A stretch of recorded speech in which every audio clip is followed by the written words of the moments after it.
আতর আর সফা হোটেল সানমুনের রুমে বসে আছে। কয়েক মুহূর্ত ধরে তাদের মধ্যে কোনো কথা হচ্ছে না। একে অন্যের কাছ থেকে আজ রাতের অবিশ্বাস্য ঘটনা শোনার পর দুজনেই বিস্মিত। তবে আতর তার অদ্ভুত অভিজ্ঞতার কথা সবটা বলেও সফা খুব কমই বলেছে। বিশেষ করে ফালু আর বোবা ইয়াকুব যে কিছু একটা মাটি চাপা দিয়েছে মুস্কান জুবেরের উপস্থিতিতে, সেটা ইচ্ছে করেই বলেনি। সে চাচ্ছে না এই মুহূর্তে এত বড় একটা সত্য অন্য কেউ জেনে যাক। বেটি কুমির পালে কেন? অবিশ্বাস ভরা কণ্ঠে বলল ইনফরমার। আপনি এটা জানতেন না? সফার কণ্ঠে দ্বিগুণ অবিশ্বাস। ঠোঁট উল্টালো আতর।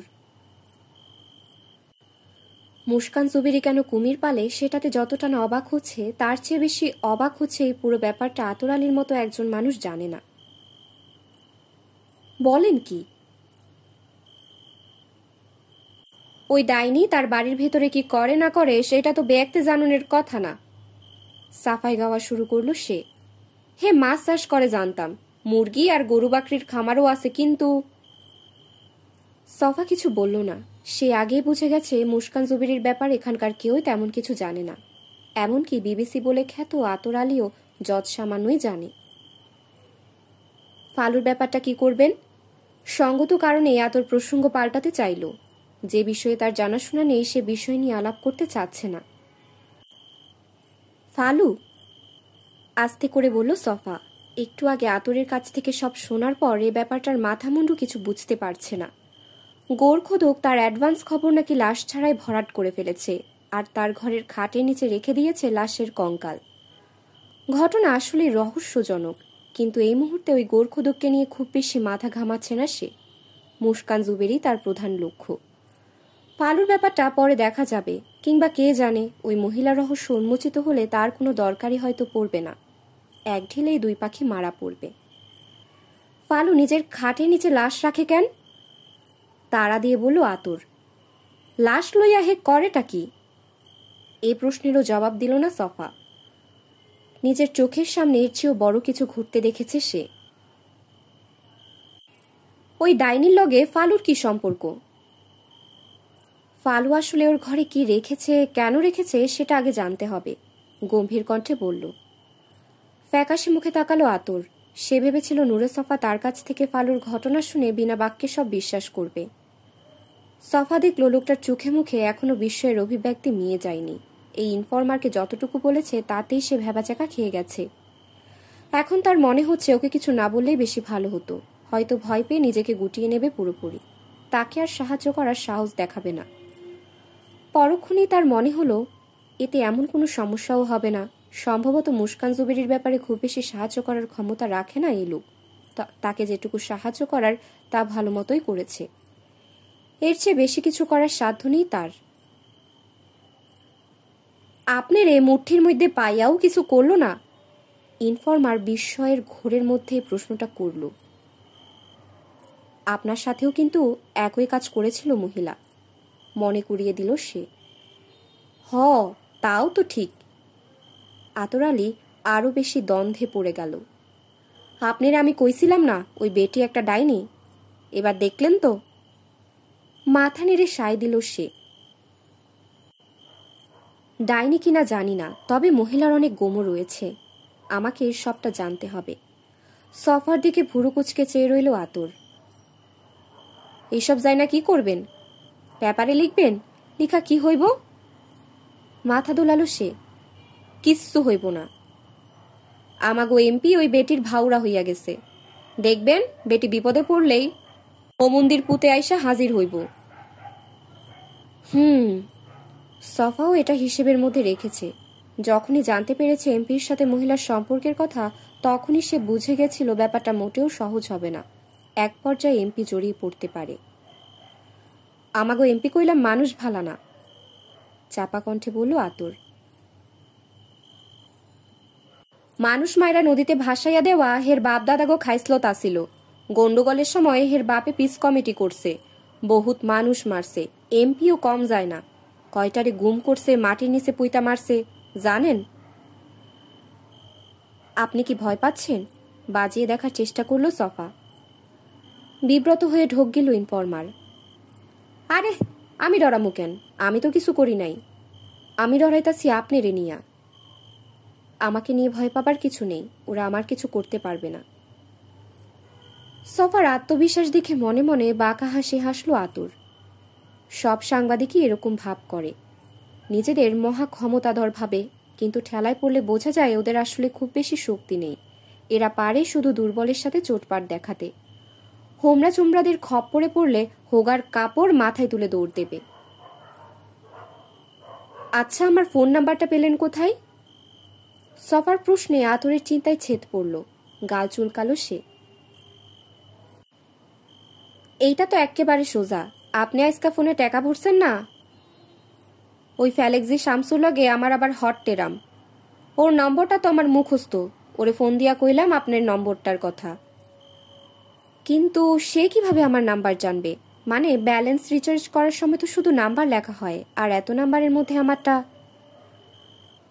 ভুইলা গেছেন দেহি, কথার মাঝখানে থামিয়ে দিয়ে বলল ইনফরমার। আপনি হ্যার লাস্ট কাস্টমার আসিলেন। মাথা নেড়ে সায় দিল সফা। এবার সে বুঝতে পেরেছে, তারা যখন ফোনে ব্যালেন্স ভরতে গেছিল তখন দোকানটা বন্ধই করে দিয়েছিল দোকানি। আতরের অনুরোধে দোকান খুলে ব্যালেন্স ভরে দেয়। কিন্তু তাই যদি হবে তাহলেও একটা প্রশ্ন চলে আসে, আমরা চলে আসার পর সে দোকান বন্ধ করে চলে গেছিল না? সফার প্রশ্নে মুচকি হাসল আতর। কিন্তু হ্যাঁ তো হিসাবের কথা আর ফোনটা দোকানে রাখে না, বাড়িতে রাখে। ও, আর কিছু বলল না সে। ইনফরমার যে বেশ চালাক চতুর সেটা আরেকবার বুঝতে পারল। এখন কি করবেন? আতরের দিকে তাকালো। মানে? কাল সকালের কথা কইতাছি। ও, হাই তুলো একটা। রাত অনেক হয়েছে, ঘুম পাচ্ছে তার। ওই রেস্টুরেন্টের কোনো কর্মচারী কিংবা বাবুর্চির সাথে কথা বলা যাবে? এরকম কারোর সাথে আপনার খাতির আছে?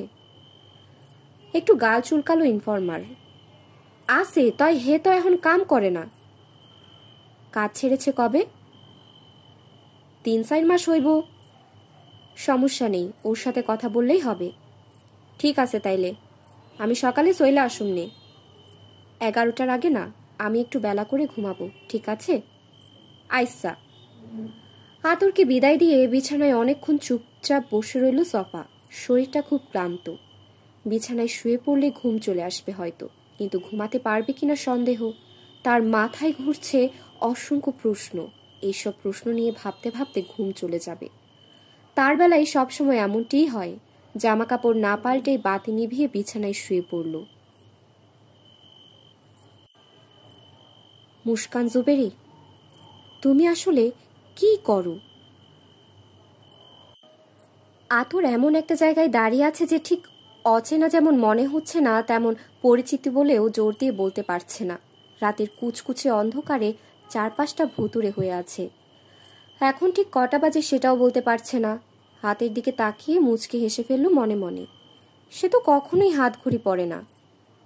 হুড়ুকুচকে সামনের দিকে তাকালো, কিন্তু ভারী কুয়াশার চাদর ভেদ করে কিছুই দেখতে পাচ্ছে না। তারপরও কি এক অজানা আতঙ্কে তার বুকটা লাফাচ্ছে। নিজেকে ভর্ৎসনাই করল।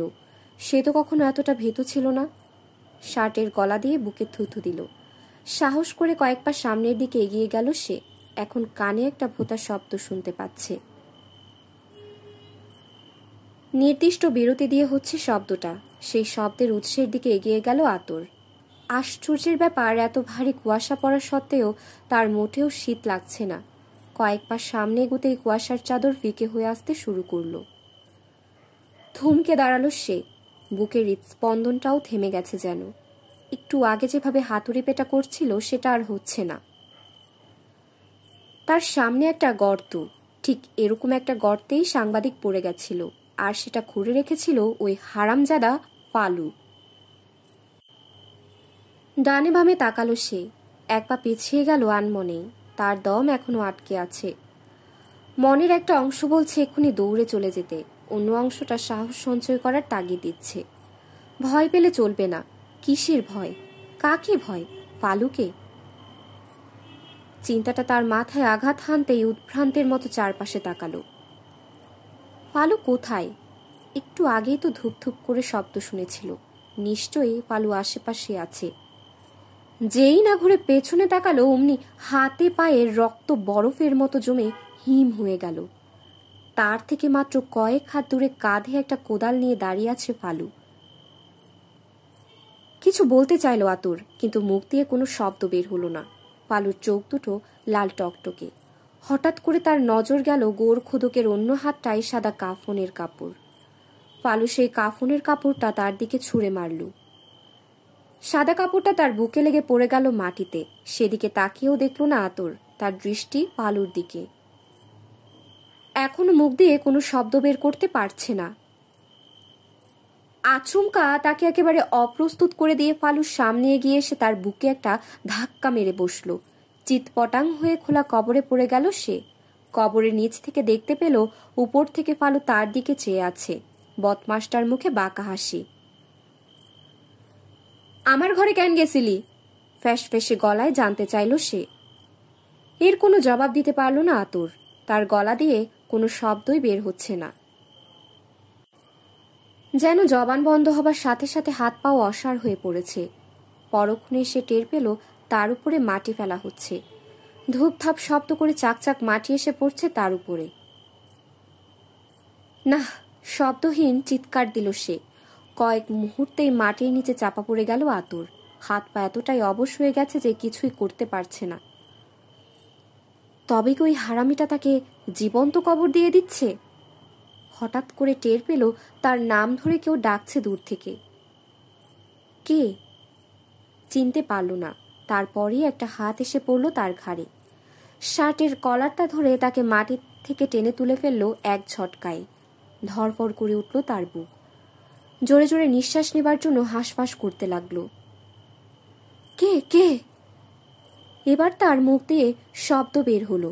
চোখ মিলে তাকিয়ে দেখলো একটা পরিচিত মুখ চেয়ে আছে তার দিকে। সফার ঘুম ভাঙল 10টার একটু আগে। তারপরও বিছানায় পড়ে থাকলো কিছুটা সময়। উঠতে ইচ্ছে করছে না। গত রাতের ধকল তার শরীর সামলে উঠতে পারেনি। 2 মাইল সাইকেল চালানো, দেয়াল বাওয়া, ঘণ্টাখানেক সময় ধরে টান টান উত্তেজনার মধ্যে থাকা। শেষে প্রাণপণে দৌড়। টের পেল হাত পায়ের মাংসপেশিগুলো আড়ষ্ট হয়ে আছে। দীর্ঘদিন পর, বিশেষ করে শীতকাল চলে এলে যখন হঠাৎ করে ব্যাডমিন্টন খেলা শুরু করে, কিংবা অনেকদিন পর গ্রামের বাড়িতে গিয়ে নদী পুকুরে সাঁতার কাটে, তখন শরীরের পেশিগুলো এরকম আচরণ করে। এবার খেয়াল হলো গতকাল রাতের জামা না পাল্টেই শুয়ে পড়েছিল। বালিশের পাশে মোবাইল ফোনটা হাতে তুলে নিল সে। একেবারে ডেড হয়ে আছে। গত রাতে সেই যে চার্জ শেষ হয়ে গেছিল আর রিচার্জ করতে মনে নেই। কিছু একটা মনে পড়তেই লাফ দিয়ে উঠে বসলো বিছানায়। তাকে নিশ্চয়ই অনেকবার ফোন করা হয়েছে। ফোনটা চার্জ করতে দিয়ে সোজা চলে গেল টয়লেটে। দ্রুত দাঁত ব্রাশ করে হাত মুখ ধুয়ে নিল। জামা পাল্টে নতুন একটা টি শার্ট আর প্যান্ট পরে নিল সে। ফোনটা চার্জে থাকা অবস্থায় অন করে দিল এবার। তার ধারণাই ঠিক। ফোন চালু হবার সঙ্গে সঙ্গে 4-5টা মেসেজ চলে এসেছে। এর মধ্যে 2টো মিস কল অ্যালার্ট আর 2টো তার এক ঘনিষ্ঠজনের। সফা আসলে এই ছেলেটার ফোন কলে আশা করছিল। প্রথমে SMS-টাই ওপেন করে পড়ল। দেরি না করে দ্রুত কল ব্যাক করলো ছেলেটাকে। 2বার রিং হতেই কলটা রিসিভ করা হলো। সরি, ফোনটা বন্ধ ছিল, আমিও ঘুমিয়েছিলাম। ওপাশের কথা শুনে গেল সে। হ্যাঁ, গুড। সফার মুখে হাসি ফুটে উঠল। ডিটেল জেনে নাও। ওখানে অনেক দিন ছিল, সম্ভবত কয়েক মাস। নিচের ঠোঁট কামড়ে ধরল।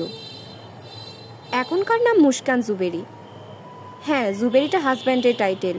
বিয়ের আগে নিশ্চয়ই অন্য কোনো নাম ছিল। তুমি মুস্কান দিয়ে ট্রাই করে দেখো এই নামের কেউ ছিল কিনা। আমি শিওর ওরা জানে। কেউ না কেউ তো জানেই।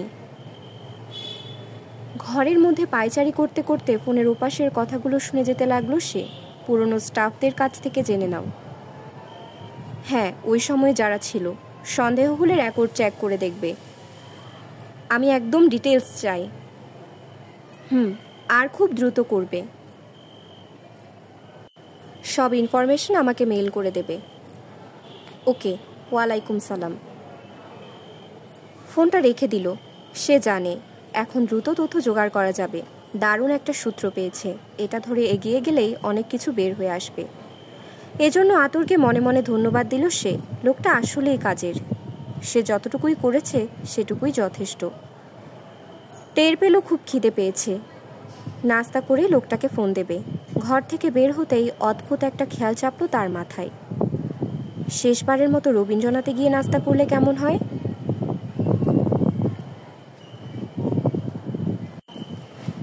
এতদিন ধরে যে ডাকের অপেক্ষায় ছিল সেই ডাক পেয়েও আতর আলীর মনে কোনো খুশি নেই। কেন জানি মনে হচ্ছে এই ডাক সেই ডাক নয়। সামান্য একজন ইনফরমার সে। একে ওকে দিয়ে ডেকে পাঠালেই সুরসুর করে থানায় গিয়ে হাজির হতো। কিন্তু না, ওসি সাহেব তাকে থানায় ডেকে নেবার জন্য এসআই আনোয়ারকে পাঠিয়েছে। জানোয়ারের বাচ্চা আর মানুষ হলো না, ঘুমিয়ে থাকা আতরকে ঝাঁকুনি দিয়ে জাগিয়ে তুলেছে। ওই সময় ভয়াবহ দুঃস্বপ্নের ঘরে ছিল সে। সম্বিত ফিরে পেতেই হাফ ছেড়ে বাঁচে। যাক, জীবন্ত কবরস্থ হওয়ার চেয়ে অভদ্র পুলিশের হাতে ঝাঁকুনি খাওয়া অনেক ভালো। এসআই আনোয়ারকে দেখে সে একটু অবাক হলেও ভয়ও পেয়ে গেছিল। ভেবেছিল আবার কোনো ভেজাল হয়ে গেল কিনা। কিন্তু আনোয়ার তাকে অভয় দিয়ে বলেছে ঘটনা সেরকম কিছু নয়। ওসি সাহেব কি একটা কাজে তাকে ডেকে পাঠিয়েছে। কারণটা নাকি এসআই নিজেও জানে না। আতর ভালো করেই জানে কথাটা মিথ্যে। ছোটখাটো থানায় কোনো কথা গোপন রাখা কঠিনই বটে। এ কথা যদি কোনো কনস্টেবল বলতো তাহলে না হয় কথা ছিল, কিন্তু একজন এসআই জানবে না কেন? কোন দরকার সে ইনফরমারকে রীতিমতো বাড়ি থেকে তুলে আনছে? ওসির রুমে বসে এসব ভাবছে আতর আলী। প্রায় 5 মিনিট হলো এখানে এসেছে। ওসি সাহেবের কোনো খবর নেই। আনোয়ার বলছে ওসি টয়লেটের ভেতরে আছে। আজ সকাল থেকে নাকি বেচারার পেট খারাপ। কথাটা শুনে মুচকি হেসেছে। ভেজাল খেলে পেট খারাপ হয়, কিন্তু সারা রাত ফুর্তি করার পর কারো পেট খারাপ হয় জানতো না। ওইসব করলেও কি বদ হজম হয় তাহলে?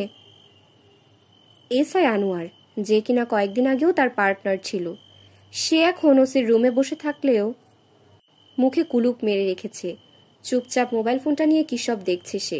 আর এটাই আতরকে বেশি চিন্তায় ফেলে দিয়েছে। পুলিশের মোটা ব্যালটটা ঠিকঠাক করতে করতে ঘরে ঢুকলো ওসি সাহেব। আতর আর এসআই উঠে দাঁড়ালো সঙ্গে সঙ্গে। বসো। আতরের উদ্দেশ্যে কথাটা বলে নিজের ডেস্কে বসলো ভদ্রলোক। তার চোখে মুখে ক্লান্তি। আতর বসে গেলেও আনোয়ার দাঁড়িয়ে রইল। বসো, হাত নেড়ে এসআইয়ের উদ্দেশ্যে বলল এবার। আনোয়ার বসে যেতেই ওসি গভীর করে দম নিয়ে নিল। আতর আলী, তুমি তো আমাদের নিজের লোক। যা বলবা ক্লিয়ার কাট বলবা। ধানায় পানায় আমার একদম পছন্দ না। আতর কিছু বুঝতে না পেরে ফ্যালফ্যাল চোখে চেয়ে রইল। আজকাল তুমি কি করতাছো? ভুরু কুচকালো ইনফরমার। ঢোক গিলে বলল, কই কিছু না তো। মাথা দোলালো ওসি। দেখো, আমার শরীরটা খারাপ। বেশি পেশাল পারনের টাইম নাই। যা বলার সোজাসুজি বলি। একটু থামলো সে। আনোয়ারের দিকে চকিতে তাকিয়ে আবার বলতে শুরু করলো, অচেনা এক লোকের সাথে 2-3 দিন ধইরা ঘোরাফেরা করতাছো। কি মিথ্যা বলছি? না, সত্যি বলছেন, আস্তে করে বলল আতর।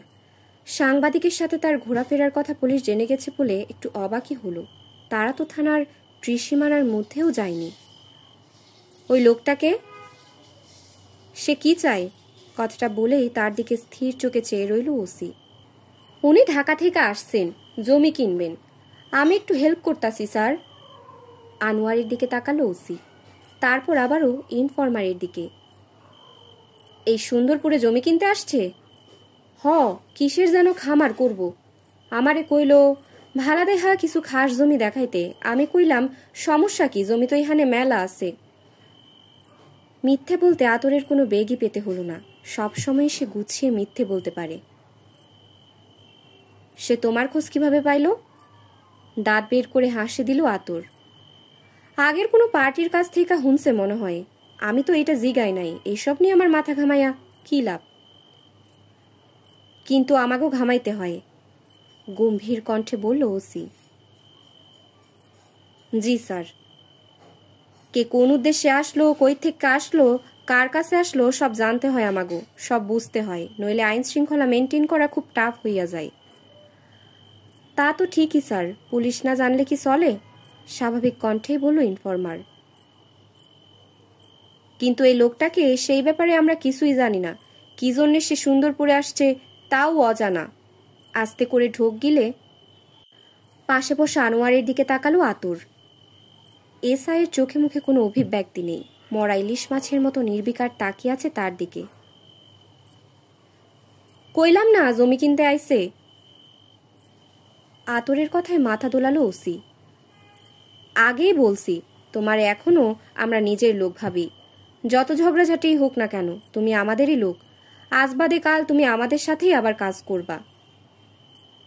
আতরের চোখে খুশির ঝিলিক দেখা গেল। ওসির মুখ থেকে কথা শোনার জন্য সে মুখিয়েছিল এতদিন। বিগলিত হয়ে সে বলল, স্যার আমিও কইলাম নিজেরে আপনাগো লোকই ভাবি। আবারও মাথা দোলালো ওসি। মনে হয় না। তাই যদি হইতো তুমি এইসব জমি জিরাতের গল্প আমদানি করতা না। কাচুমাচু খেলো ইনফরমার। হ্যাঁ সাই কইতাছি, ওই লোক জমি কিনবার আইছে। আপনি তো জানিনি আমি জমির দালালি করি মাঝে মধ্যে।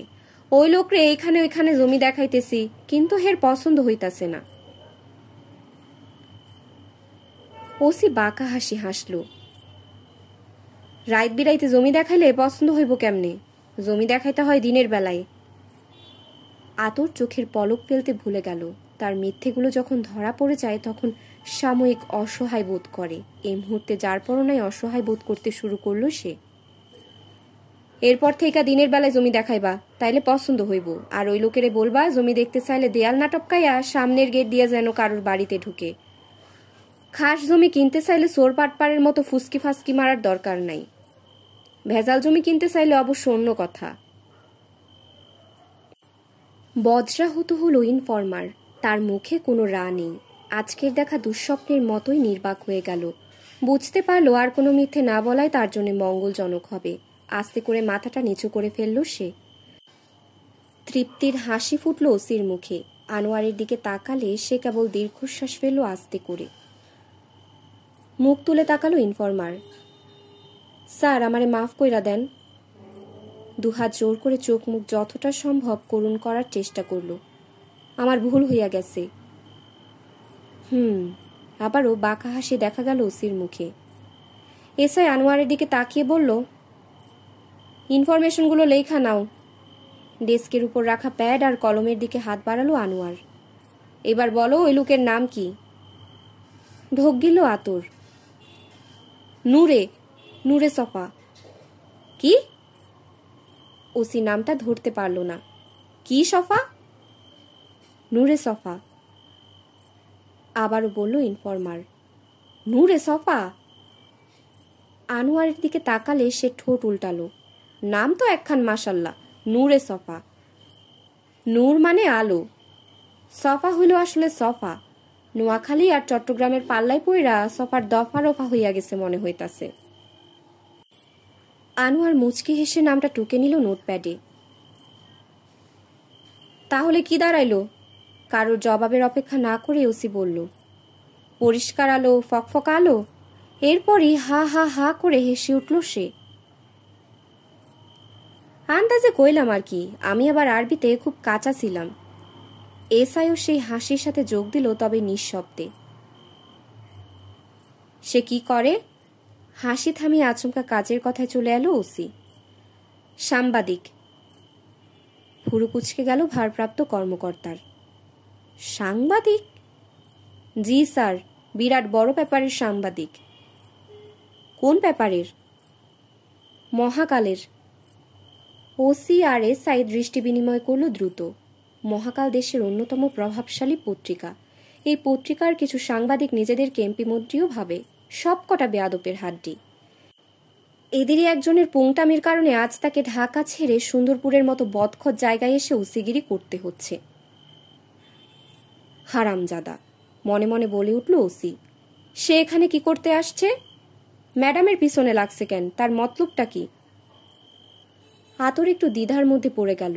সবটা খুলে বললে তার পাছা উদাম হয়ে যাবে, আর সেই উদাম পাছা রক্ষা করা কঠিনই হবে তখন। ওই হোটেলের উপরে কি জানি লিখব, বলল সে। আমারে তো সব খুইলা কয় নাই, খালি কইল হোটেলটার খাউন দাউনের অনেক নাম ডাক শুনছে, এইসব নিয়ে পেপারে লিখব। মুচকি হেসে মাথা দোলালো ওসি। তাইলে তোমারে নিয়ে ঘুরঘুর না কইরা ম্যাডামের সাথে সরাসরি দেখা করতেছে না কেন? গাল চুলকালো ইনফরমার। হ, আমিও তো প্রথমে হেইটাই কইছিলাম। সে কইল ম্যাডামের লগে দেখা করো নাকি খুব কঠিন, সেই জন্যে তোমার হেল্প নিল। চুপ মেরে রইল আতুর। ওসিও কিছুক্ষণ চুপ থেকে ইনফরমারকে খুঁটিয়ে খুঁটিয়ে দেখতে লাগলো। অবশেষে বলল সে, তুমি ওই সাংবাদিকরে নিয়ে কই কই গেছো ঠিক কইরা কও তো। একটু ঢোক গিলে নিল আতুর। অভিজ্ঞতা থেকে জানে একবার মিথ্যা বলে ধরা পড়ে গেলে সত্যি না বললে লাভের ক্ষতিই হয় বেশি। তার এখন উচিত নিজের কথা ভাবা। সাংবাদিক লোকটা তাকে না জানিয়ে ওই বাড়িতে ঢুকেছিল।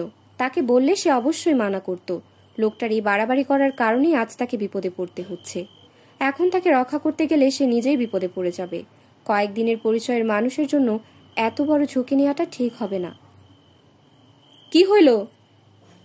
ওসির তাড়া খেয়ে মুখ তুলে তাকালো সে। খালি মাস্টারের কাছে নিয়ে গেছিলাম, আর কোনোখানে যাই নাই স্যার। মাস্টার মানে? মনে হয় রমাকান্ত মাস্টারের কথা বলতেছে স্যার। এই প্রথম এসআই আনোয়ার মুখ খুলল। ওসি সপ্রশ্ন দৃষ্টিতে আতরের দিকে তাকালে মাথা নেড়ে সায় দিল সে। উনার কাছে কেন গেছিলা? জমিদার বাড়ির হিস্টোরি জানবার লাইগা। ওই সাংবাদিক কইল জমিদার বাড়ির কথা জানবার চাই। আমি তো এসব কাহিনী জানি না, তাই মাস্টারের কাছে লইয়া গেলাম। ওই বাড়ির হিস্টোরি যাই না সাংবাদিক কি করবো? স্যার, আনোয়ার আবারও মুখ খুলল। মনে হইতাছে হোটেল আর ম্যাডামরে নিয়ে সাংবাদিক বিরাট কোনো রিপোর্ট করব, ডিটেল কিছু। মাথা নেড়ে সায় দিল সুন্দরপুরের ওসি। ওই সাংবাদিক ইনফরমেশনের জন্য আতরে ইউজ করছে, এসআই আরো বলল। আমার মনে হয় না ওই লোকের আসল মতলব কি তা আতর জানে। সমর্থন পেয়ে ইনফরমার যেন হালে পানি পেল। হ স্যার, আমি বেশি কিছু জানি না, খালি জানি পেপারে লিখব। বুঝলাম, তাইলে তুমি মিথ্যা বললা কেন? জমির কাহিনী বলার দরকার কি ছিল? এটা কি ওই লোক তোমারে শিখাইয়া দিছে? কথাটা যেন তার মুখে তুলে দিল ওসি। জি স্যার, হে আমারে কইছে হে যে সাংবাদিক এটা যেন কাউরে না কই। জমি দেখতে আসছে এটাও কি ওই সাংবাদিক শিখাইয়া দিছে? প্রশ্নটা করল এসআই আনোয়ার। তার আচরণ শত্রুভাবাপন্ন নয়।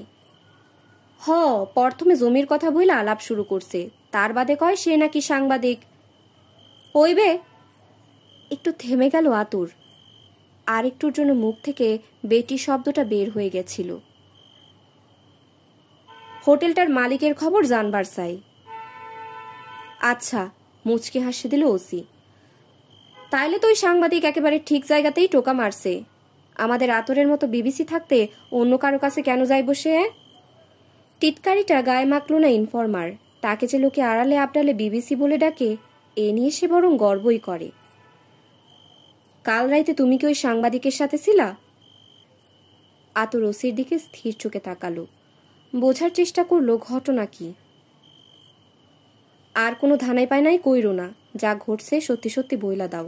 আমরা জানি কাল রাইতে ওই সাংবাদিক কই গেছিল।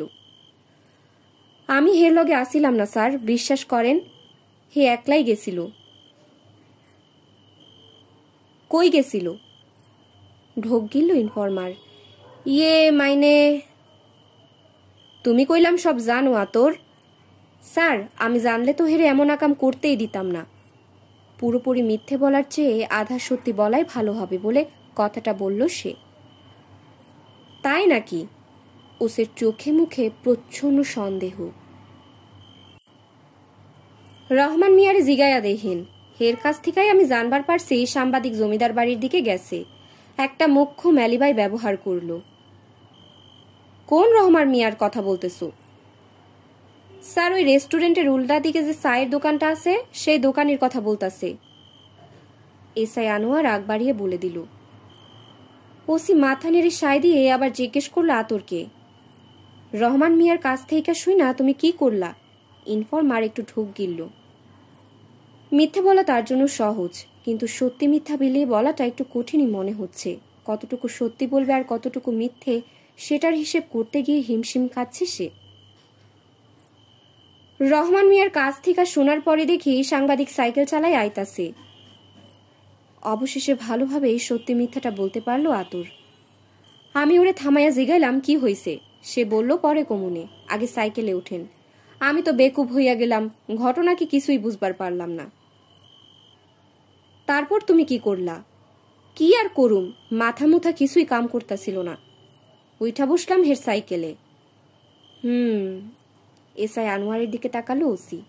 তার মুখ দেখে মনে হচ্ছে আতুরের কথায় সন্তুষ্ট। তাদের কাছে যে তথ্য আছে তা ইনফরমারের কথার সাথে একেবারে মিলে গেছে। ওই সাংবাদিক তো সুরত আলীর হোটেলে উঠেছে না? জি স্যার। সে আর কয়দিন থাকবো? মাথা চুলকে নিল ইনফরমার। সেইটা তো আমারে কয় নাই। ওসি গালে হাত বুলালো। তোমার কি মনে হইতাছে আনোয়ার? এখন তো ঘটনা একদম পরিষ্কার স্যার, এসআই জবাব দিল। মাথা নেড়ে সায় দিল ওসি। ওই সাংবাদিক যদি আমারে ডাকে তাইলে আমি কি করুম? দেখা করুম নাকি করুম না? বেশ অনুগত সুরে জানতে চাইল সে। এইটা নিয়ে তোমারে আর চিন্তা করতে হইব না, সে আর তোমারে ডাকবো না। কথাটা শুনে ফ্যাল ফ্যাল চোখে চেয়ে রইল আতর আলী। রহমান মিয়া গুড়ের চা বানাতে লাগলেও তার দৃষ্টি বারবার চলে যাচ্ছে কাস্টমারের দিকে। শহর থেকে আসা এই কাস্টমারকে গতকাল রাতে সাইকেল চালিয়ে জোরপুকুরে যেতে দেখেছে। লোকটার কাজকর্ম যথেষ্ট সন্দেহজনক। 2-3 দিন ধরে এলাকায় ঘোরাফেরা করছে ওই ভাদাইমা ইনফরমার আতরের সাথে। কি উদ্দেশ্যে এই সুন্দরপুর এসেছে সেটা মোটেও স্পষ্ট নয়। মুখে যদিও বলেছে ওই হোটেলের খাবার তার ভালো লাগেনি, কিন্তু সকালের নাস্তা থেকে শুরু করে রাতের খাওয়া দাওয়া সবই সে করে ওখানে। এই তো তার দোকানে এসে চায়ের অর্ডার দেবার আগে ওই হোটেল থেকেই বের হতে দেখেছে। আজকে আতর আলীকে দেখেছেন? সিগারেটে টান দিয়ে ধোঁয়া ছেড়ে বলল সফা। রহমান মিয়া চায়ের কাপে গুড় মেশানো থামিয়ে বলল, না আইস তো দেখি নাই। ওকে কোথায় পাওয়া যেতে পারে? কোথায় আছে কে জানে, ওরে ফোন দেন। ওর নম্বর কি আপনার কাছে নাই? ওর ফোন বন্ধ পাচ্ছি, সকাল থেকে কয়েকবার দিয়েছি, একই অবস্থা। চায়ের কাপটা কাস্টমারের দিকে বাড়িয়ে দিল রহমান। ফোনটা মনে হয় নষ্ট হইয়া গেছে। সফারও তাই ধারণা। একটা সস্তা চাইনিজ ফোন ব্যবহার করে আতর, এমনিতেই ওটার অবস্থা কাহিল, ডিসপ্লে কাজ করে না, শুধু ইনকামিং কল রিসিভ করতে পারে। এখন হয়তো পুরোপুরি অচল হয়ে গেছে। চায় চুমুক দিয়ে রবীন্দ্রনাথের দিকে তাকালো। 3-4টা প্রাইভেট কার এসে থেমেছে। ভেতরের কাস্টমার বেশ ভালো, বলতে গেলে হাউসফুল। একটু আগে সে ওখানে গিয়ে নাস্তা করে এসেছে। মুস্কান জুবেরের রহস্য উন্মোচন করার জন্য এলেও তার সুস্বাদু খাবারে মজে গেছে সে। স্বীকার করতেই হলো, রন্ধনশিল্পী হিসেবে মহিলা অসাধারণ। আতরকে কোথায় গেলে পাবো জানেন? সফার দিকে চেয়ে রইল দোকানি। হ্যার তো কোনো ঠিক ঠিকানা নাই, কই খুঁজবেন? তারপর গুড়ের পিণ্ডর উপর থেকে মাছি তাড়িয়ে বলল, থানায় গিয়া দেখবার পারেন, ওইখানেই তো বেশি যায়। সুন্দরপুর থানায় গিয়ে আতরের খোঁজ করার কোনো ইচ্ছে তার নেই। সে বরং দুপুর পর্যন্ত তার জন্য অপেক্ষা করবে। এই সময়ের মধ্যে নিশ্চয়ই ইনফরমার চলে আসবে তার সাথে দেখা করার জন্য। চায়ের বিল দিয়ে উঠে দাঁড়ালো সফা। ঠিক করলো হোটেলেই আবার ফিরে যাবে। গোসল করে একটু বিশ্রাম নেওয়া দরকার। আতর যদি তাকে খুঁজতে আসে তাহলে তাকে ফোন করে আসবে। দুপুরের খাবারটা একসাথে খাবে দুজনে, তবে সেটা রবীন্দ্রনাথে নয়। টাউনে আরেকটা রেস্টুরেন্ট আছে, খাবারের মান অত ভালো নয়, তবে রোজ রোজ সুস্বাদু খাবার খাওয়াটাও ঠিক হচ্ছে না। রিক্সা ভ্যানের জন্য সড়কের একপাশে দাঁড়িয়ে রইল সে। দিনের এই সময়টাতে বেশ যানবাহন চলাচল করে এদিক দিয়ে, রিক্সাও চলে প্রচুর। একটা খালি রিক্সা দেখতে পেয়ে হাত নেড়ে থামালো। টাউনের কথা বলতেই রিক্সাওয়ালা রাজি হয়ে গেল সঙ্গে সঙ্গে। সফা লক্ষ্য করেছে এখানকার রিক্সাওয়ালারা যে কোনো গন্তব্যে যেতেই রাজি থাকে। তাদের মুখে না শব্দটি এখন পর্যন্ত শোনেনি। রিক্সায় উঠে বসতেই দেখতে পেল পুলিশের একটা জিপ এগিয়ে আসছে। জিপটা এসে থামলো ঠিক তার রিক্সার সামনে। ভ্যাবাচাকা খেয়ে গেল রিক্সাওয়ালা। একে তো পুলিশ, তার উপরে আগ্রাসী আচরণ, বেচারার চোখ মুখ ফ্যাকাশে হয়ে গেল। সফা রিকশার সিটে বসে স্থির চোখে চেয়ে রইল জিপটার দিকে। গাড়ি থেকে নেমে এলো এক পুলিশ। তার ইউনিফর্মের নেম প্লেটে লেখা আনোয়ার হোসেন। র্যাঙ্ক দেখে বুঝতে পারল এই লোক একজন এসআই। ওই রিকশা থেকে নাম। সফার দিকে আঙুল তুলে বলে উঠল আনোয়ার নামের এসআই। তুই তোকারি সম্বোধন করেছে বলে সে একটু অবাকই হলো। আপনি আমাকে বলছেন? অবিশ্বাসে বলে উঠল সফা। হ, তরে কইতাছি, রিকশা থেকে নাম। সফা আর কোনো কথা না বলে রিকশার থেকে নেমে গেল। এসআই আনোয়ার তুড়ি বাজিয়ে রিকশাওয়ালাকে কেটে পড়ার ইশারা করতেই বেচারা সটকে পড়ল। ঘটনা কি? আমি তো কিছুই বুঝতে পারছি না। সফার চোখে মুখে বিস্ময়। তোর নাম নূরে সফা না? মাথা নেড়ে সায় দিল সে। হ্যাঁ, কিন্তু কথা শেষ করার আগেই এসআই তার কলারটা ধরে টান মারল। আরে আশ্চর্য, আপনি আমার সাথে এমন করছেন কেন? ঘটনা কি? মাদার চোদ, থানায় নিয়ে গিয়া বুঝাইতাছি ঘটনা কি। সফা আর মেজাজ ঠিক রাখতে পারল না। এক ঝটকায় নিজেকে ছাড়িয়ে নেবার চেষ্টা করল। এসআইয়ের হাত থেকে ছুটতে পেরেই তার বুকে ধাক্কা মেরে বসল সে। আচমকা এমন প্রতিরোধের মুখে পড়ে ভ্যাবাচাকা খেয়ে গেল আনোয়ার। কয়েক মুহূর্ত বিস্ফারিত চোখে চেয়ে থাকার পর ঝাঁপিয়ে পড়ল সফার উপরে। সুন্দরপুরের এসপি মনোয়ার হোসেন ঢাকার এক কলিগের সাথে টেলিফোনে কথা বলছিল। ঠিক তখনই পরপর দুবার আরেকটা কল ওয়েটিংয়ে ঢুকে পড়ে। মৃদু শব্দের বিপ হলেও সে খেয়াল করতে পারেনি। কলটা শেষ করে যখন ডিসপ্লে দেখল তখনই তড়িঘড়ি করে কল ব্যাক করল। সরি ম্যাডাম, জরুরি একটা বিষয়ে ডিআইজি সাহেবের সাথে কথা বলছিলাম, বিনয়ের সাথে বলল মনোয়ার হোসেন। তবে অপ্রয়োজনে এই মিথ্যেটা কেন বলল সে জানে, আর এই জানাটাই তাকে ভেতরে ভেতরে ছোট করে দিল নিজের কাছে। না না, সরির কি আছে? উপাস থেকে সুস্পষ্ট বাচনভঙ্গি আর মাদকতাপূর্ণ কণ্ঠে বলে উঠল মুস্কান জুবেরি। আপনি ব্যস্ত মানুষ, এটা তো খুবই স্বাভাবিক ব্যাপার। বিগলিত হাসি দিল এসপি, কিন্তু যেই না বুঝতে পারল তার এই নিঃশব্দ হাসি ফোনের ওপাশে যে আছে সে দেখতে পাচ্ছে না, তখন থামিয়ে দিল। কিছু জানতে পেরেছেন লোকটাকে কি চায়? না মানে, ঢোক গিলে নিল মনোয়ার হোসেন। ওসিকে ফোন দেয়নি, মাত্র ধরে এনেছে। একটু টাইট দিতে হবে না? না দিলে তো মুখ খুলবে না ম্যাডাম। আপনি কোনো চিন্তা করবেন না, একটু পর আপনাকে ফোন দিয়ে জানাবো কি জানা গেল। আপনাকে দিতে হবে না, আমিই দেব। আরে কি যে বলেন! আবারও বিগলিত হাসি এসপির মুখে এসে ভর করল। আপনি কেন দেবেন? একটু অপেক্ষা করেন, সব জানা যাবে। ওসি লোকটা খুব কাজের, প্যাট থেকে কথা বের না করে ছাড়বে না। মুস্কান কিছু বলল না দেখে এসপি আবারও বলতে শুরু করলো। শুধু একটু টাইম দিতে হবে, আমার মনে হচ্ছে 15-20 মিনিটের মধ্যেই সব জানা যাবে। ঠিক আছে, আস্তে করে বলল মুস্কান। থ্যাঙ্কস অ্যা লট। আরে এখন না, কাজ হবার পর দিবেন। এখনো তো কিছুই জানাতে পারলাম না, আপনার জন্য কিছু করতে পারলে আমার ভালোই লাগে। মনোয়ার হোসেন হঠাৎ করে বুঝতে পারল ফোনের ওপাশে কেউ নেই। শেষ কয়টা কথা খামোখায় বলেছে, নিজেকে তার খুব বোকা বোকা লাগলো। বিরস মুখে ফোনটা নামিয়ে রাখল সে। সুন্দরপুর থানার ওসি রুমে বসে আছে সফা। তার ভেতরে আগ্নেয়গিরির লাভা উদগীরণ হতে চাইছে যেন। বহু কষ্টে দমিয়ে রেখেছে সেটা। ঘরে আরও আছে আতর আলী, সে কাচুমাচু হয়ে মাথা নিচু করে বসে আছে ওসির সামনে। তবে যে লোকটার উপস্থিতি সহ্য হচ্ছে না সে হলো এসআই আনোয়ার, যদিও ঘরের এক কোণে চুপচাপ বসে আছে এখন। বাম ঠোঁটের কোণটা রুমাল দিয়ে আরেকবার মুছে নিল সফা। বাম চোখের নিচেও বেশ ব্যথা করছে। ভাগ্য ভালো, দুজন কনস্টেবল দৌড়ে এসে জানোয়ারটাকে নিবৃত্ত করেছে, নইলে যে কি হতো। আমি জানি না আপনারা আমার সাথে কেন এমন করলেন, কেনই বা এখানে এভাবে ডেকে নিয়ে আসলেন।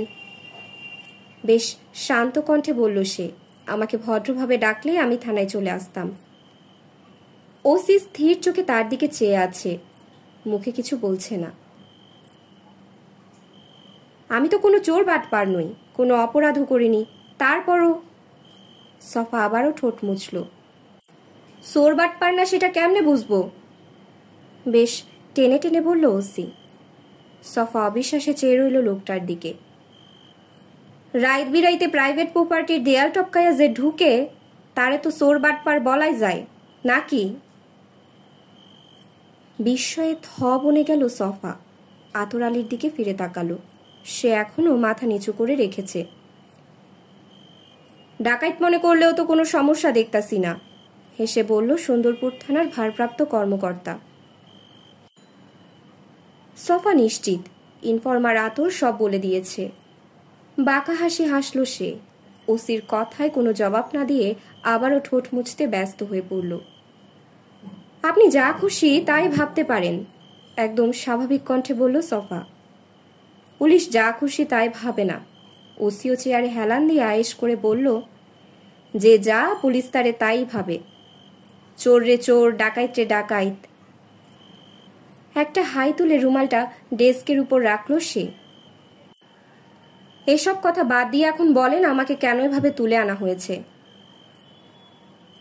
কেউ কি আমার নামে ইলিগ্যাল ট্রেসপাসিং এর অভিযোগ করেছে? কোনো জিডি করা হয়েছে? করে থাকলে সেটা আমি দেখতে চাই।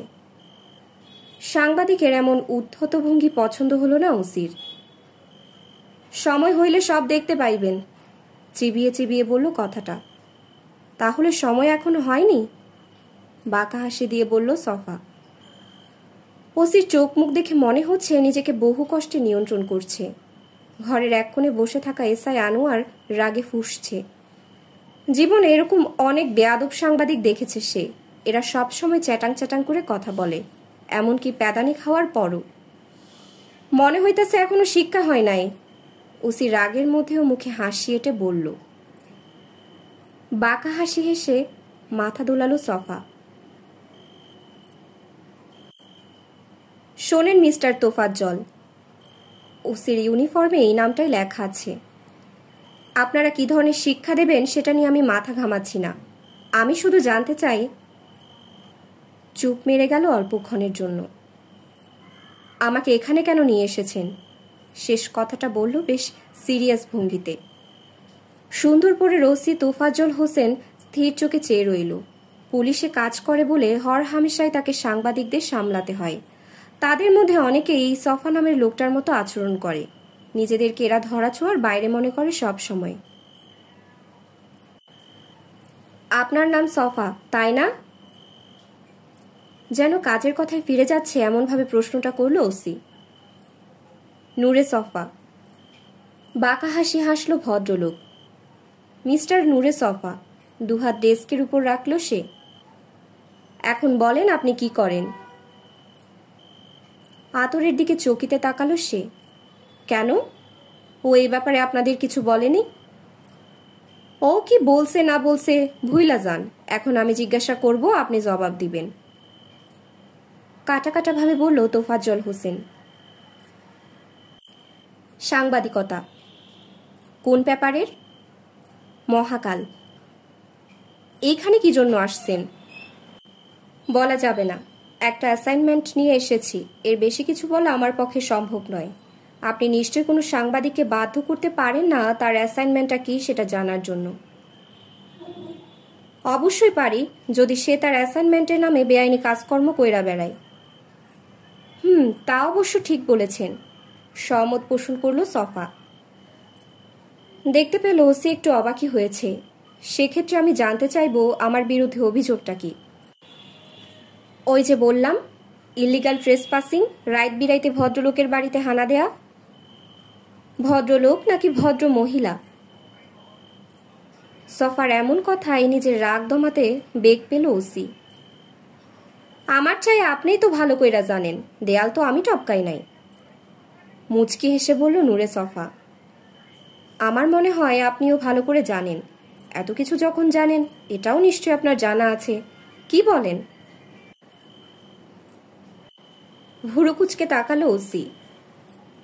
ম্যাডাম মুস্কান জুবেরির বাড়িতে কেন ঢুকছিলেন? উনি কি কেস করেছেন নাকি জিডি? উনি কি করছেন সেইটা আপনার জানার দরকার নাই। অবশ্যই আছে, আপনি আইনের লোক, আপনি ভালো করেই জানেন এটা আমার জানার অধিকার আছে। ওই, ঘরের এক কোণ থেকে চিৎকার দিয়ে উঠল এসআই আনোয়ার। আমাগো আইন শিখাবি না, তোর পাছা দিয়ে আইন ভৈরা দিমু। সফা পেছন ফিরে তাকালো এসআইয়ের দিকে, কিছু বলতে গিয়েও বলল না। এই যে সাংবাদিক সাহেব, আমার দিকে তাকান, ওসি বলল। সফা মুচকি এসে ওসির দিকে ফিরল আবার। অন্য কোনো সময় হইলে আমি আমার এসআইয়ের এমন রাফ বিহেভ করতে দিতাম না, বিশেষ কইরা সাংবাদিকগো লগে তো নাই, কিন্তু আপনার ঘটনাটা একদমই আলাদা। আলাদা কেন? যেন খুব মজা পেয়েছে এমনভাবে হাসল। একটু আগে আমি মহাকালে ফোন দিছিলাম। সফার কপাল কুঁচকে গেল সঙ্গে সঙ্গে।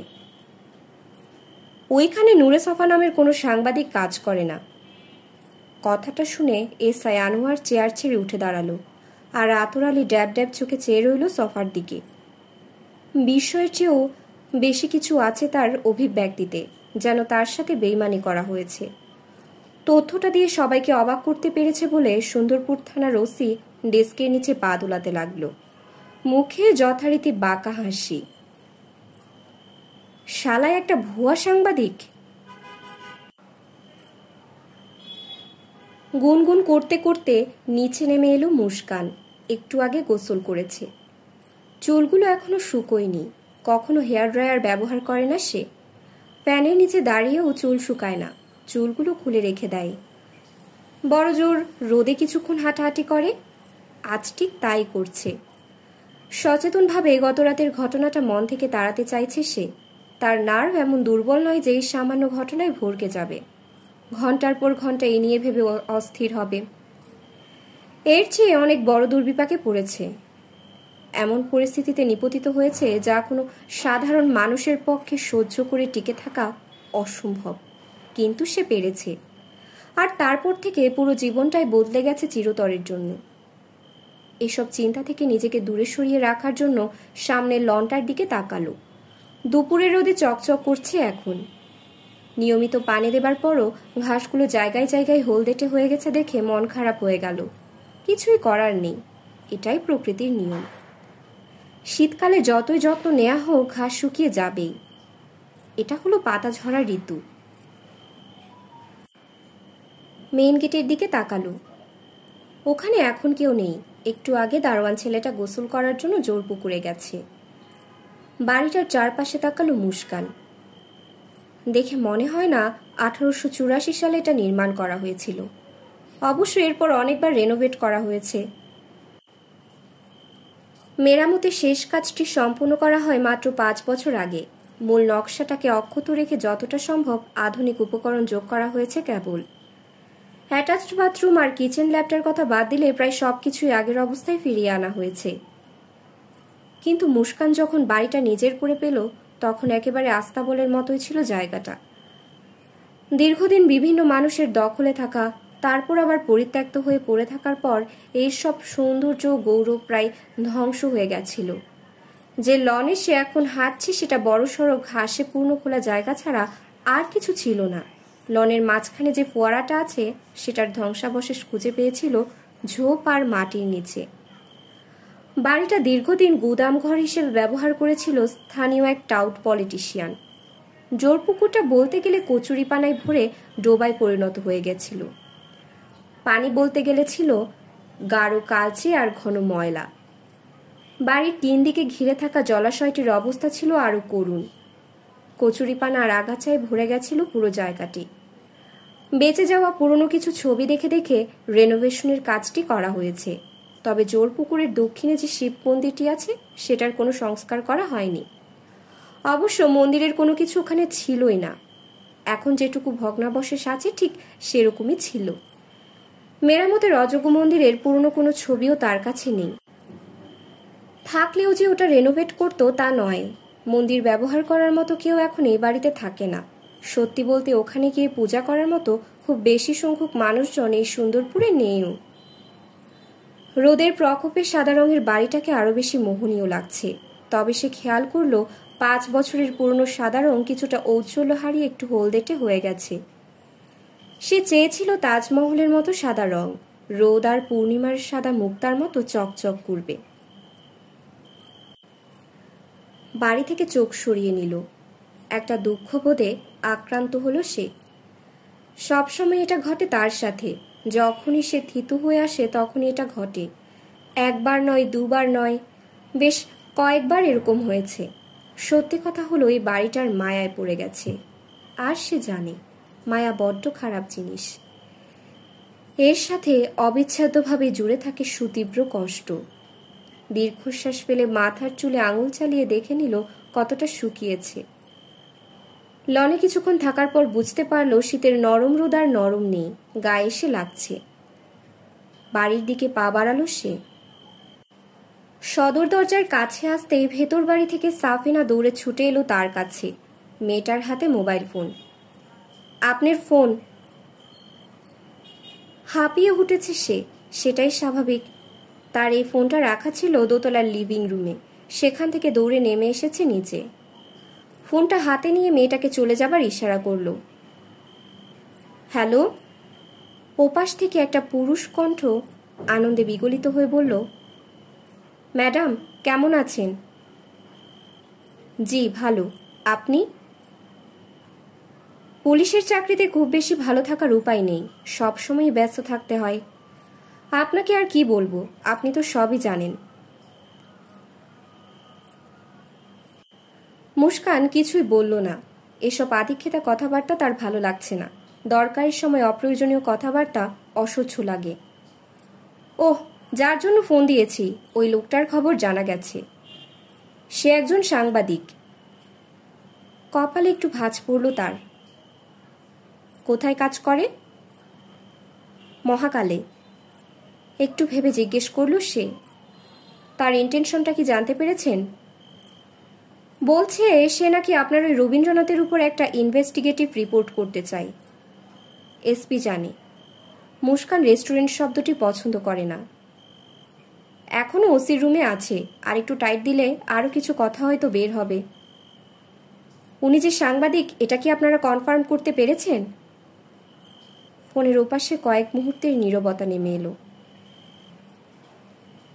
না মানে আমি এটা ওসিকে বলিনি। আস্তে করে দীর্ঘশ্বাস ফেলল আক্ষেপে। আমার মনে হয় মহাকালে ফোন করে খুব সহজেই এটা চেক করা সম্ভব। তা তো ঠিকই, আপনি এ নিয়ে একদম চিন্তা করবেন না। তোফাজ্জল খুবই ধুরন্ধর লোক, সে নিজে এটা চেক করে দেখবে। ক্রিমিনালের মুখের কথা সে পটাপট বিশ্বাস করবে না। তারপরও আমি এক্ষুনি বলে দিচ্ছি তাকে। Thank you very much. আরে এই সামান্য কাজের জন্য আবার থ্যাঙ্কসের কি দরকার? মুচকি হাসল মুস্কান। কেন, থ্যাঙ্কসে কি মন ভরছে না? হালকা হাসি শব্দ শোনা গেল ওপাশ থেকে। মন তো ভরছে, কিন্তু প্যাড ভরছে না। আই মিন আপনার হাতের স্পেশাল কিছু খাই না অনেক দিন হলো। অসভ্য, মনে মনে বলে উঠল মুস্কান। আরেকটা প্যাট ফুলিয়ে খাওয়া গর্ধ। কি যে বলেন, আপনাদের মতো মানুষজনের জন্যই তো রবীন্দ্রনাথ দিলাম এখানে। যতদূর মনে পড়ে গত পরশু আপনি গিয়েছিলেনও। আরে ম্যাডাম, ওখানে গিয়ে খাওয়া আর আপনার সামনে বসে আপনার হাতে রান্না করা খাওয়ার মধ্যে পার্থক্য আছে না? নিঃশব্দে বাঁকা হাসি দিল মুস্কান। সমস্যা কি? সামনে শুক্রবারে চলে আসুন না, একটা নতুন কুইজিন নিয়ে কাজ করছি। অরিজিনটা স্প্যানিশ হলেও ওটা এখন মেক্সিকান কুইজিন হিসাবেই বেশি পরিচিত। একটু ঝাল, তবে আশা করি আপনার ভালো লাগবে। উফ, আমার তো শুনে জিভে পানি এসে গেছে। কেন যে আজকে বললেন? জাস্ট একদিন আগে বললেই হতো। এখন 3 দিন কি করে অপেক্ষা করি বলেন তো? আকাশের দিকে তাকালো মুস্কান। পুরুষ মানুষের ন্যাকামি তার কাছে অসহ্য লাগে। মনে হয় চোখের সামনে অসভ্য এক বামন লাফাচ্ছে। সার্কাস। কি আর করবেন, বলেই যখন ফেলেছি কষ্ট করে একটু অপেক্ষা করুন। আশা করি প্রতীক্ষার ফল সুস্বাদুই হবে। অট্ট হাসি শোনা গেল ওপাশ থেকে। এ ব্যাপারে আমার মনে কোনো সন্দেহই নেই। ঠিক আছে তাহলে, শুক্রবার আমার বাসায় ডিনার করছেন। অবশ্যই অবশ্যই ম্যাডাম। Thanks again. ফোনটা কান থেকে নামিয়ে দীর্ঘশ্বাস ফেলল। এইসব নিম্নরুচির মানুষজনদের সাথে সম্পর্ক বজায় রাখতে হয় বলে নিজেকে একটুখানি করুণায় করল সে। ভুয়া সাংবাদিকের দিকে ঘৃণা ভরে তাকিয়ে আছে আতর। এই লোকটার সাথে 3 দিন ধরে ওঠা বসা করেছে, সাহায্য করার আপ্রাণ চেষ্টা করেছে, অথচ ঘুণাক্ষরেও টের পায়নি সে ভুয়া। তার ইচ্ছা করছে লোকটার মুখে থুতু মারতে, বিশেষ করে ধরা খাওয়ার পরও লোকটার মধ্যে কোনো লজ্জা শরমের বালাই নেই দেখে রাগে সারা গা রিরি করে উঠল। উল্টো এমন ভাব করছে যেন ভুয়া সাংবাদিক পরিচয় দিয়ে সে তেমন কোনো অন্যায়ই করেনি। এখন তাইলে বইলা পালান, আপনি আসলে কে? ওসি তোফাজ্জল হোসেন অনেকক্ষণ ধরে ডেস্কের উপরে রাখা পেপার ওয়েটটা নিয়ে নাড়াচাড়া করার পর জানতে চাইল। এসআই আনোয়ার মারমুখী হয়ে উঠে দাঁড়ালেও এখন বসে আছে। তাকে শান্ত থাকার নির্দেশ দিয়েছে ওসি। নিজের চেয়ারে বসে পড়লেও আনোয়ারের চোখ মুখ দিয়ে ক্রোধ উপচে পড়ছে যেন। সফা নির্বিকার ভঙ্গিতে বসে আছে চেয়ারে। আমি নূরে সফা, এটা কিন্তু একদম সত্যি, এর মধ্যে কোনো ভেজাল নেই। ওসি মুচকি এসে মাথা দোলালো। এই জন্যই মানুষ বলে চোরের মার বড় গলা। এবার মুচকি হাসল সফা। তার হাসিতে তাচ্ছিল্য করার ভঙ্গি আছে। আমি বলতাছি তুই কই থেকে আইছোস, কি করস মাদারচোদ? পেপার ওয়েটা ডান হাতের মুঠোয় ধরে ক্ষিপ্ত ভঙ্গিতে বলল ওসি। সফা স্থির চোখে চেয়ে রইল ভারপ্রাপ্ত কর্মকর্তার দিকে। পেপার ওয়েটটা হাত থেকে রেখে কথা বলেন, একদম শান্ত কণ্ঠে বলল সে। নইলে রাগের মাথায় কিছু করে ফেললে পরে কিন্তু খুব পস্তাতে হবে। বিস্ফারিত চোখে চেয়ে রইল ওসি। নিঃশ্বাস দ্রুত হয়ে গেছে তার। কিছু বলতে যাবে তার আগেই সফা আবার কথা বলে উঠল। এবার কিন্তু সুন্দরপুরের চেয়েও খারাপ জায়গায় ট্রান্সফার হয়ে যাবেন। 3-4 বছরে কোনো শহরের মুখ দেখবেন না। মনের অজান্তেই পেপার ওয়েটটা নামিয়ে রাখল ওসি। তুই কে? তোতলালো সে। বললাম তো আমি নূরে সফা, কোনো সাংবাদিক নই, ওটা আমি বলেছি অন্য কারণে। ভুরু কুচকে চেয়ে রইল তোফাজ্জল হোসেন। হঠাৎ হাত তুলে আনোয়ারকে থামিয়ে দিল। সে চেয়ার ছেড়ে উঠে আসতে যাচ্ছিল। এসআই থমকে দাঁড়ালেও চেয়ারে আর বসল না। আতর আলী অবিশ্বাসের সাথে চেয়ে আছে সফার দিকে। তার বিশ্বাসই হচ্ছে না ওসির সাথে কোনো ভুয়া সাংবাদিক এভাবে কথা বলতে পারে। আরেকটা কথা, ডান হাতের তর্জনী উঁচিয়ে বলল নূরে সফা। এই তুই তোকারিটা বন্ধ করেন, আর আপনার ওই এসআইকে বলেন এই ঘর থেকে চলে যেতে। আপনার সাথে আমার অনেক জরুরি কথা আছে। ওসি যার পরনায় বিস্মিত হয়ে চেয়ে রইল তার সামনে বসা ভুয়া সাংবাদিকের দিকে। কি বলবে বুঝতে পারছে না। আপনার ভালোর জন্যই বলছি, আশ্বস্ত করার ভঙ্গিতে বলল সফা। এসআই আনোয়ার বিস্ফারিত চোখে চেয়ে আছে ওসির দিকে। আতর আলী একবার সফা আর একবার ওসিকে দেখছে। সে কিছুই বুঝতে পারছে না। তার কেবল মনে হচ্ছে এই লোক ভুয়া সাংবাদিক হতে পারে, কিন্তু তার ভাবভঙ্গি ভুয়া নয়। তোমরা দুইজনে, আস্তে করে কথাটা বলেই ঢোক গিলল ওসি, একটু বাইরে যাও। এসআই আর আতর অবিশ্বাসে তাকালো একজন আরেকজনের দিকে। তারপর চুপচাপ কোনো কথা না বলে ঘর থেকে বের হয়ে গেল। ওসি ঢোক গিলে তাকালো নূরে সফার দিকে। আপনি? প্রশ্নটা শেষ করতে পারল না। বলছি, তার আগে এক গ্লাস পানি দিন, বেশ আদেশের সুরে বলল সে। সুন্দরপুরের ওসি তার ডেস্কের উপরে রাখা মিনারেল ওয়াটারের বোতলটা বাড়িয়ে দিল। এই যে নিন। তুই থেকে আপনিতে চলে আসায় মজাই পেল নূরে সফা। বোতলটা হাতে নিয়ে ঢক ঢক করে পান করে নিল। থানার বারান্দায় নিশ্চুপ দাঁড়িয়ে আছে আতর আর এসআই আনোয়ার। তারা ভালো করেই জানে কোনো ভুয়া সাংবাদিকের কথাই ওসি তাদের ঘর থেকে চলে যেতে বলেনি। নিশ্চয়ই এর মধ্যে কোনো ব্যাপার আছে। ঘটনা কি? মুখ খুলল ইনফরমার। বুঝতাছি না, আস্তে করে বলল এসআই। পকেট থেকে একটা সিগারেট বের করে ধরালো সে। বোঝাই যাচ্ছে খুব টেনশনে পড়ে গেছে। সিগারেটে কয়েকটা টান দিয়ে আতরের দিকে তাকালো। এখনো সপ্রশ্ন দৃষ্টিতে চেয়ে আছে তার দিকে। এই লোকটা আসলে কে? কাঁধ তুলল ইনফরমার। আমি কেমনে কমু? এতদিন তো মনে করছি সাংবাদিক, এখন দেহি ভুয়া। জোরে জোরে সিগারেটে টান দিল এসআই। তার চোখে মুখে স্পষ্ট আতঙ্ক। নূরে সফা নামের ভুয়া সাংবাদিককে বেশ কয়েকটা কিল ঘুষি দিয়েছে, খুব খারাপ ব্যবহারও করেছে, কিন্তু এখন মনে হচ্ছে লোকটা সাধারণ কেউ নয়। তার ক্ষমতার দূর কতটুকু হতে পারে সেটাও ধারণা করতে পারছে না। এসআই আনোয়ারের চিন্তিত ভাবভঙ্গি দেখে আতর চুপ মেরে গেল। আর কোনো প্রশ্ন না করে চুপচাপ দাঁড়িয়ে রইল বারান্দার একটা পিলারে হেলান দিয়ে। 10-15 মিনিট পর ওসির ঘর থেকে বেরিয়ে এলো সফা। আতর আর এসআই আনোয়ার ঘুরে দাঁড়াতেই তাকে দেখতে পেল। দুজনের চেহারা হতবুদ্ধিকর। আনোয়ারের ঠোঁটে সিগারেটের শেষ অংশটুকু যেন বেখেয়ালে আটকে আছে। সফা ধীর পায়ে এসে দাঁড়ালো দুজনের সামনে। এসআইয়ের ঠোঁট থেকে সিগারেটটা নিজের হাতে নিয়ে মাটিতে ফেলে পা দিয়ে পিষে ফেলল। থানা কম্পাউন্ডে ধূমপান নিষেধ। কাছের দেয়ালে লাগানো সাইনটার দিকে ইঙ্গিত করল সে। অন্যদের চেয়ে আইনের লোকদের একটু বেশি আইন মানতে হয়, বুঝেছ? সফার এমন ব্যবহারে আনোয়ার রীতিমতো হতভম্ব হয়ে ফ্যালফ্যাল চোখে চেয়ে থাকা ছাড়া আর কিছুই করতে পারল না। আতর একটু দ্বন্দ্বে পড়ে গেলেও দ্রুত নিজেকে সামলে নিয়ে তাকালো এসআইয়ের দিকে। সে এখনো ধাতস্থ হতে পারেনি। এসআইয়ের গালে আলতো করে চাপড় মেরে বলল, সফা, তোমার হিসেব পরে করব। এইসব ফালতু ব্যাপার নিয়ে মাথা ঘামানোর মতো সময় আমার হাতে নেই এখন। এবার ইনফরমারের দিকে ফিরল সে। আতর? জি স্যার। আতর আলী জানে না সে কেন স্যার বলল, কিন্তু লোকটার ভাবভঙ্গি এমন স্যার না বলে পারেনি। এদিকে আসো বলেই সে হাঁটা ধরল। ভয়ে জড়সড় হয়ে তার পেছন পেছন চলতে লাগলো ইনফরমার। থানার মেইন গেটের বাইরে এসে দাঁড়ালো সফা। শোনো আতর, আমি কোনো সাংবাদিক নই, আমি ডিবিতে আছি। সম্ভ্রম এবং বিস্ময় মিলেমিশে একাকার হয়ে গেল ইনফরমারের চোখে মুখে।